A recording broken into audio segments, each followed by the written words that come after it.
All right. You see us. All right. We gotta get a pop band on it. Hey, welcome to Peace in the Chaos. All right, y'all. This is more like a revamp of all the chaos. First episode of the new title called Peace in the Chaos, and got my co-host right here, Daniel. I got my co-host right here, and I wanted to redo the podcast. People have been asking me now, saying like, when you gonna start the podcast back? And I was like, I don't know when, because I really didn't know what to talk about. But after being through things in my life, which we're gonna get to later in this podcast, I realized that I wanted to do a Christian podcast and talk about Jesus, because I want people to know what Jesus has done in my life, and you can talk about what Jesus has done in your life too. He's done miracles, I'll tell you. Yeah. So the podcast was originally called All the Chaos, and that low-key came from because I was going through a chaotic time in my life. And but also, Daniel, got anything you want to say, bro? Well, we all go through challenges, you know what I'm saying? We all go through them at different times, but I felt like at that point too, I was going through a lot of changes, a bunch of stuff coming my way that I wasn't expecting, and just chaos, really. Yeah. But now, since we, you know what I'm saying, made this, recreated it a little bit. Yeah, facts. Then it's like peace. Yeah. So in this episode, basically wanted to talk about my testimony. Dan can tell about his testimony and why we believe in Jesus, because like, if you're listening to this, you're just going to be like, why should I listen to them? And like, why are they Christian? Yeah. And why are they the way they want to be? So basically what I wanted to talk about, why I believe in Jesus, is because I believe in him because of what he's done in my life. So about a year ago in October, you know what I'm saying, if you go to my school, I was basically I was tweaking out in class, you know what I'm saying?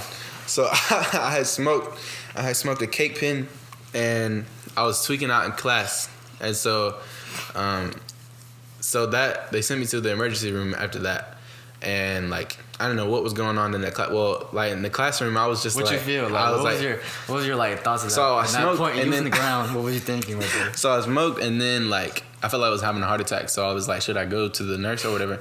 But then I was like, I was trying to tell the teacher, but I couldn't tell the teacher, so I just like started tweaking, and I was literally like screaming and all that, and so it was pretty painful. So, but that whole time, I guess they said, I guess I passed out, and then you was talking today, bro. I passed out and then ended up at the hospital, but I guess I passed out, but not to me. Everything that happened that day was happening. Like I kept telling the person in the ambulance like, I'm dying or whatever. Like I felt like I was coming back to life and then dying, coming back to life and dying. But I guess I was passed out, I guess. So they had the ambulance and they took me to the hospital. And so I woke up and I thought I was dead or whatever. I thought I literally died. I was like, there's no way that actually happened. Like people were texting me like, what's going on? They on the group chat was like, yo, what happened? I heard he did acid, bro. Yeah, because I heard it was a bunch of people talking about it, and I heard, this is your friend Byron, right? I was like, yes, my boy. He's like, this is him right here, and it was like stories of you literally tweaking out. Yeah, on the floor. Bro, I was tweaking out, bro. They took a picture of me and everything. Shit. But yeah, after that, I went through like a severe stage of anxiety and like derealization. Derealization is basically like you feel like you're dead or you feel like you're not here right now. So for about like a few weeks, I felt like maybe I'm dead or like maybe I'm in heaven or maybe I'm in hell or something like that. For a few weeks, I had anxiety and like a good bit of depression, but I got over that a little quick, you know what I'm saying? I talked to my pastor, Pastor Belinda, and she helped me through that. And so that happened, and I got over that a little bit. But then, like a few weeks, I think it was like 3 weeks later, maybe, it was around Christmas time. But so I was like, all right, I tweaked out after smoking a cake pen, so maybe I'll just try real weed this time. And so I went out with a friend, and I wasn't planning on smoking that night, but I went out with a friend and we smoked some real weed, rolled it up or whatever. And then I was driving. Well, we also took like a shot of Fireball that night also. Dang. So I wasn't crossfaded, but like a little bit. So I was driving, and so the same exact thing happened where like I thought I was dying. My heart was beating real fast, so I thought I was dying. But this time I just froze, and I was driving the car, and it went straight into a pole. And so, like, I had to call my mom to come get me. The friend I was with, their parents had to come get them, and it was just, like, terrible. It was, like, 5 a.m., and my mom went to work at, like, 6 a.m. that morning. So my dad had to come get me. So I went back home. My mom was like, I can't even do this right now, so I just go to work. So I was like, dang, I really like messed up this time. And this time I thought like I was done. Like all the anxiety, all the depression, all the derealization came back. And I thought I was like gonna be stuck with this forever. And so yeah, they say like you, whenever you sin or you do something and then you go back to that same sin and do it again, the demons come back 7 times harder. So they came back 7 times harder that time. And I was stuck with it for like up until like April. So like there would be times like every night I went to sleep, I didn't know if I would wake up the next morning. Like I would go to sleep and I would be like, Mom, make sure I wake up in the morning because I don't know if I'm gonna wake up. So I would have to just fall asleep hoping I would wake up because I would be scared to go to sleep because I thought it wasn't real. I thought I was not here. I thought like I'd fall asleep and then I'd wake up in hell or wake up because I did not think I would be going to heaven at that time. I would be waking up in hell. So I was like, Mom, just make sure I wake up. But during that time while I was in that pit, I had Pastor Belinda, I had people around me who were just making sure like, all right, read the scriptures as your battle against these demons or whatever. So I would read scriptures. I started journaling. And I started praying a lot because I was praying. I was like, God, please take this away from me because I was watching videos about derealization. And I looked at the comments and the comments were like, yeah, I still got derealization to this day, like 3 years after. And I was like, dang, I'm going to be stuck with this for 3 years. Like, I'm going to be stuck with this for the rest of my life. I can't get rid of this. Like, it's going to take a good minute. And so I was just like, oh my goodness. Like, and then one night I got suicidal thoughts, like literally a thought just implanted in my mind. Like it was like, stab yourself in your stomach and just die. And so I had to call Darius. I had to call Darius and I was like, yo, I got suicidal thoughts. Like I need help bad. And so I had a doctor checkup too. So we went to the doctor. Like before we went to the doctor, I was like, Dad, we might have to tell them, like, you know them people who be on like suicide watch and they gotta like keep them restrained? Yeah, keep them restrained. I was like, you? Yeah, I was like, you're going to have to tell them they're going to have to put me on suicide watch because, like, I can't do this anymore. Like, I'm going to end up killing myself or whatever. But I went to the doctor and told them, like, I'm having suicidal thoughts. I can't even, like, I'll wake up, feel good for a second, then boom, anxiety just hit me and I feel like I'm not here anymore. And, like, it's just, like I just felt heavy all day. Like, I could cry, like, every 5 minutes of the day. Like, it was so hard being in school and all that. Also, I went to this one therapist who did like, it's like called electrotherapy or something like that. So it put that on my head and it would like do something on my brainwaves. It helped a little bit, but also gave me some dreams.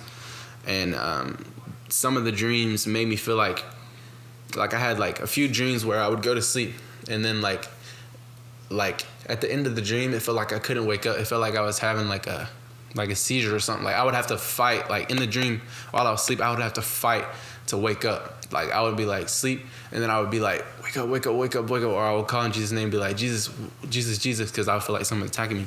Goodness gracious. But after all that happened, you know, I would go to Bible study and they pray for me. And while I was in this pit of all this darkness and stuff, I was talking to God and talking to Jesus, you know, and so my relationship grew with him. So he took me out of that pit. So I no longer have any of that anxiety or derealization. I know I'm here and I know I'm a child of God and I know Jesus saved me.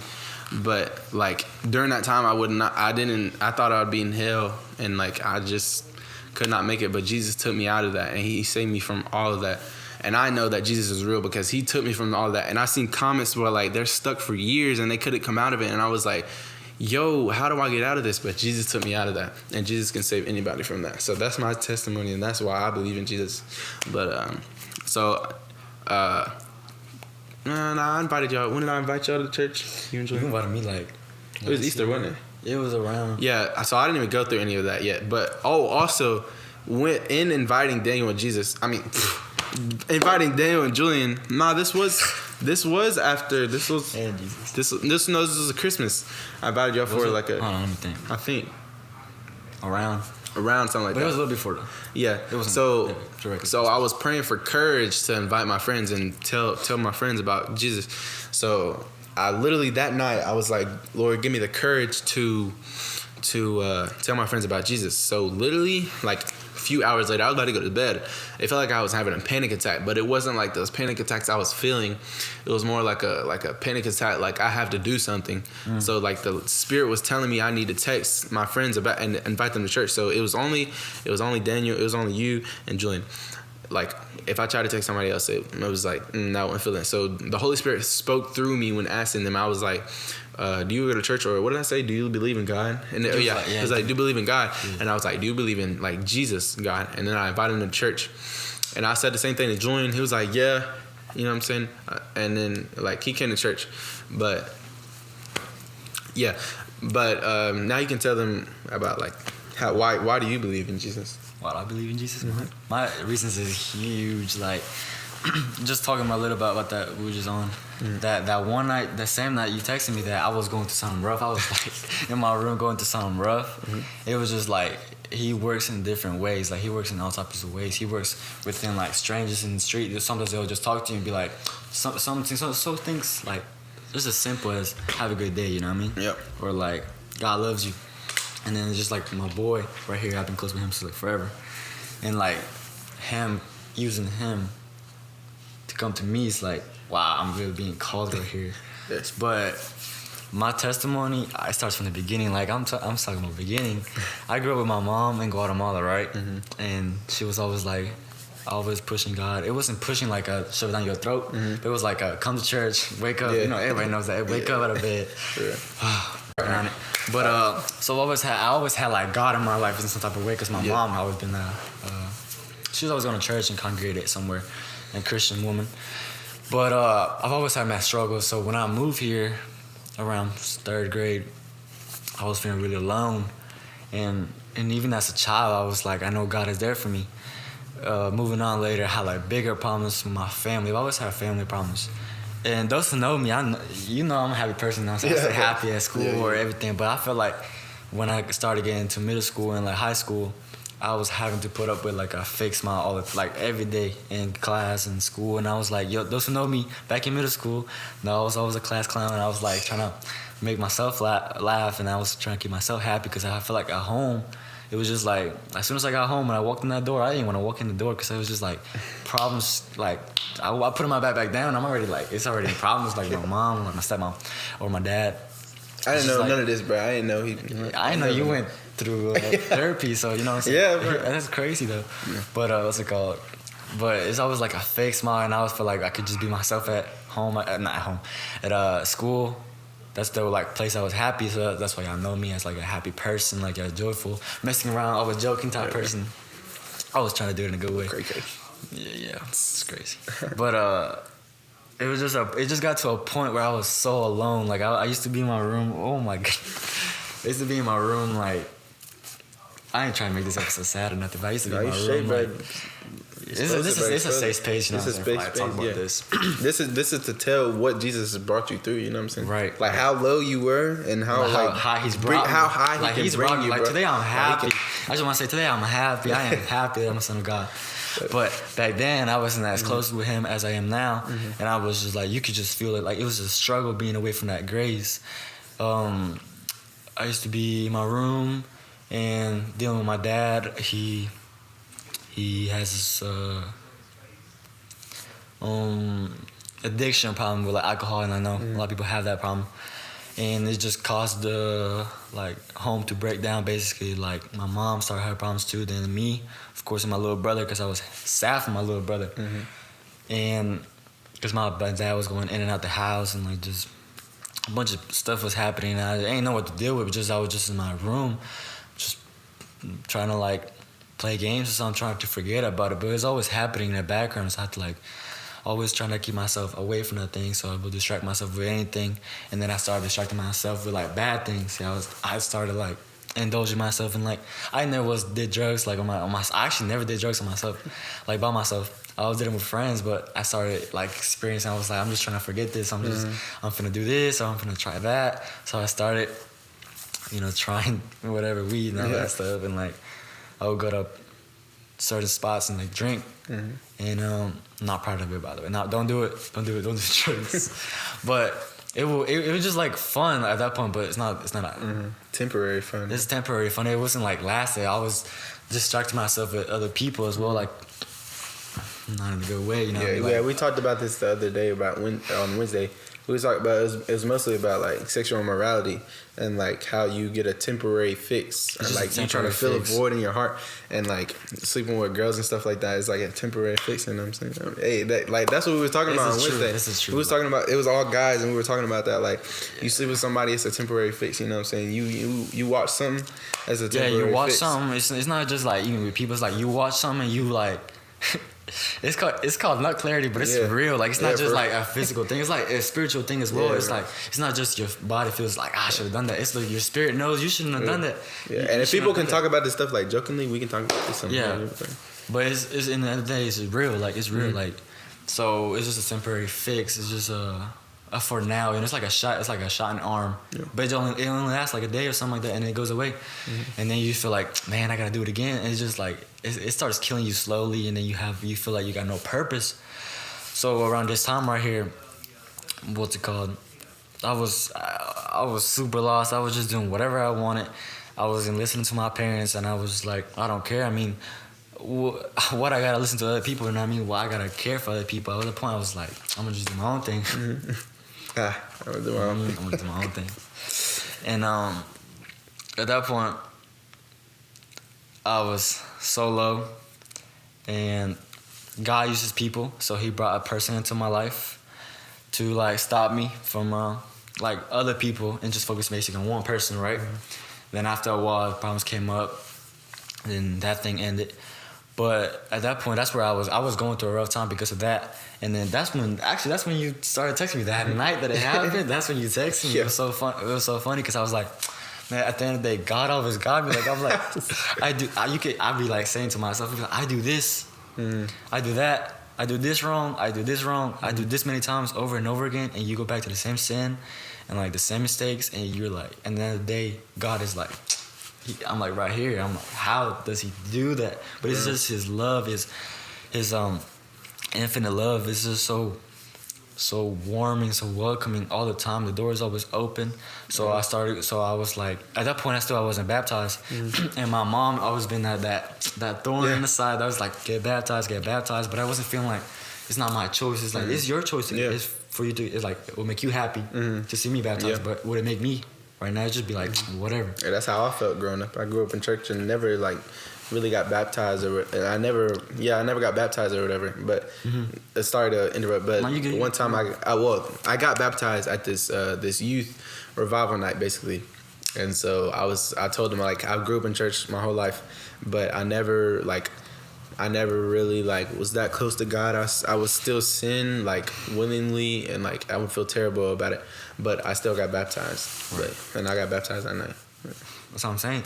And I always felt like church was pushed on to me, and then when Byron invited me, it was like an option. Like I can finally take. This is my decision. I'm going to church on my own accord, on my own free will. And I remember you texting me. You were like, "I need to get baptized." I need to get baptized because at that point I was like, "I'm lost. I need to get back with my Creator, the one who made me, the one who understands me really and sees what I go through." Because all those nights I was like, the only one who's gonna really understand me and know all about this that I went through is God, really, because I could tell like, I never told this to nobody, but like God is the person that knows.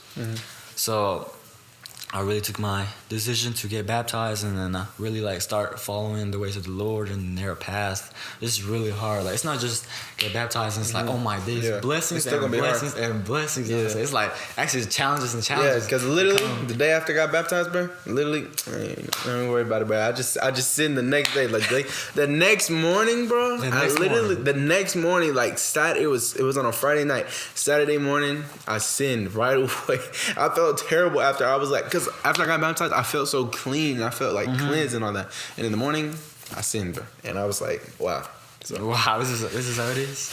Yeah, so the devil was like, the closer you get to God, the more challenge. Like being Christian is not easy. I guarantee you that. It's not a walk in the park. It's not a walk in the park. It's probably even harder. The closer you go to God, the more challenges that will come in your life. And, what's it called? It's a narrow path, and nobody can do. No, it's a narrow path. Yeah, like everybody goes to the wide gate, but the narrow path is the narrow gate. Yeah. That's the hard part. But anyways, keeping on to I'm not trying to drag it too long, but keep it on. I started growing in the Lord. I started, integrating myself more and Byron knows that I would come to church and I would just sleep. You know what I'm saying? Like, I would sleep and I would wake up and the pastor be finishing up. I'd be feeling like, I'd be like, gosh, I just did it again. And I was like, yeah, right. Sometimes you just gotta take a little, a little snooze, bro. It's the spirit, bro. The spirit just, if the God wants me to sleep instead of sinning, then I'm gonna sleep. You know what I mean? But what's it called? So I would pray. And be like, God, let me listen to your word when the pastor talks and be awake for that. And right now I'm doing better. I can't remember the last time I slept. Really. I'll be up like this, bro. But what's it called? So far God has put people into my life. People has come into my life to like talk to me. My mom has been a great resource. My mom is like the person I go to and I'll be like, Mom, I got this problem. And she tells me 10 scriptures and 10 verses, and that's all. Like, I know it's from the Lord, you know what I mean? Hey, that's good. It ain't for nobody else. Like, I'm not saying therapists is nothing wrong with them, but it's not like my mom's. It's just something different, you know what I mean? So she's put, God has put people into my life like Byron. He invited me to Ramp recently, and we went to Ramp for New Year's. Ramp was amazing, bro. I gotta tell you, Ramp was amazing. The vibes was immaculate. I was dancing like David. I was dancing like I didn't care. I was like, boy, my calves was burning. I'm telling you, bro. The calves was burning, but hey, it's all good though. Hey, but I didn't care. I jumped for the Lord. I jumped for the Lord because what He's done in my life. Let me tell you, my throat was done. Though. I was like, there's some water. I could hear him screaming over there. Yeah, it's all good. You never heard me like that. It's all good. But for God, I will. But so far, this is what I just want to say is that no matter how hard it is, like God is always there for you. Like no matter how big your mountain is, God is always bigger than that mountain. Yep. So you just gotta tell that mountain how big your God is, and it'll just move away from you. And that's what I did. I started saying that recently. Yeah, there's a song that goes like, "Who are you, great mountain, that you should not bow low?" That they sung at the Ramp. Who are you, great mountain, that you should not bow low? I have a horrible memory. I take that. All right. I just remember like the feeling I had. The guitar. Let me tell you, this is the song where the guitar was playing. I was in sync with that man. I was like, hey, hold on. That means you're gonna play guitar next, bro. So what? That means you're gonna play guitar next. Hey, that day, one of the guys was like, you gotta a calling to make music. I was like, oh, right, I was like, man, I better be in the studio, bro. So if anybody wants to hook me up with a studio and ghostwriter, I'm playing. I got your audio engineer, bro. Audio engineer? All right, you got me? All right, cool. But so I just want to say that God is always going to be there for you no matter how hard it seems like, and no matter how deep in the hole you think you are, there's always a way back. And to this day, I'm actually so happy to this day that I made the decision. I wake up just joyful. I it's not just about praying in the morning, this and that, but reading your Bible and stuff like that too. And it just makes me feel so happy because I had anxiety for a time where I'll be in the middle of class and I'll be like what is going on? Like I'll be on my phone checking it every 2 seconds. I'm talking about like nope. What the heck? It needs to hurt my heart. But I just was like, I'm gonna give you this anxiety and put it in your hands, Lord. And just like that, it just went away, and I could go on through my day. And it would be like multiple times a day. It wouldn't just be once a day. It would be like 6 times a day. It'd be like, gosh, in the middle of eating, I'd be like, my breath was going away from me. I was like, come back here, bro. Come back here. What you doing? Wait. Yeah. So God is amazing, and He's done amazing things in my life, and I just want to go out. That's what we're doing this right here, because we want to spread that love. It's not just like it's not about religion and rules. Right. It's about a relationship that we want to build with people. So we want to come out and like share our love, His love, with the rest of the world. Yeah. So that's what this that's what this podcast is for. That's why we wanted to start with this episode, so y'all know why we're doing this podcast, because we know that Jesus is real, and we want to share Jesus with all of y'all, with the world and all of that, because Jesus can solve all of your problems. If you have any problems, Jesus can solve all of that. So with this podcast, we anybody who's listening or viewing right now, we want for every episode, because sometimes I'll be going blank. So like any questions y'all want answered, any topics y'all want to talk about, like any controversial topics, we will talk about it here, because anything like everything that's in the dark, if you keep something in the dark, that gives it power. Like any sin you keep in the dark, that gives it power. So if it's in the light, the devil can't do nothing about it. And we know the authority that we have under Jesus Christ, so we can talk about any of that. So this isn't that long of a podcast episode. This is just like, pilot intro Pilot episode. Getting it back into, you know, Yes, sir. smoothing back in. Yeah, we're gonna be talking about like how you can have peace in the chaos. In some episodes, we're gonna have some guests on, some featured guests coming on. Yep. You know what I'm saying, and all that. And we hope y'all keep coming back and tell your friends to share. You know what I'm saying, subscribe and like the podcast because it's probably like and subscribe because this will probably be on YouTube, Spotify, and like Apple Music Podcasts and Notice Squad. you know, Notice Squad. Hit them up, Squad, bro. oh. Yes, sir. But yeah, all right, this is the first episode. Anything you say? I want to go. Anything you want to say before in this episode? Remember? I just want to say, tune in for next time. It's gonna be fun. And basically, it, you know what I'm saying? Pretty good. Yes, sir. Oh, and I'm planning right now to post an episode every other Wednesday. It might be every Wednesday. We'll see. It's been your co-host, Daniel. Co-host Daniel. I mean, being your host, Byron, and peace. Yep. Okay. Boom.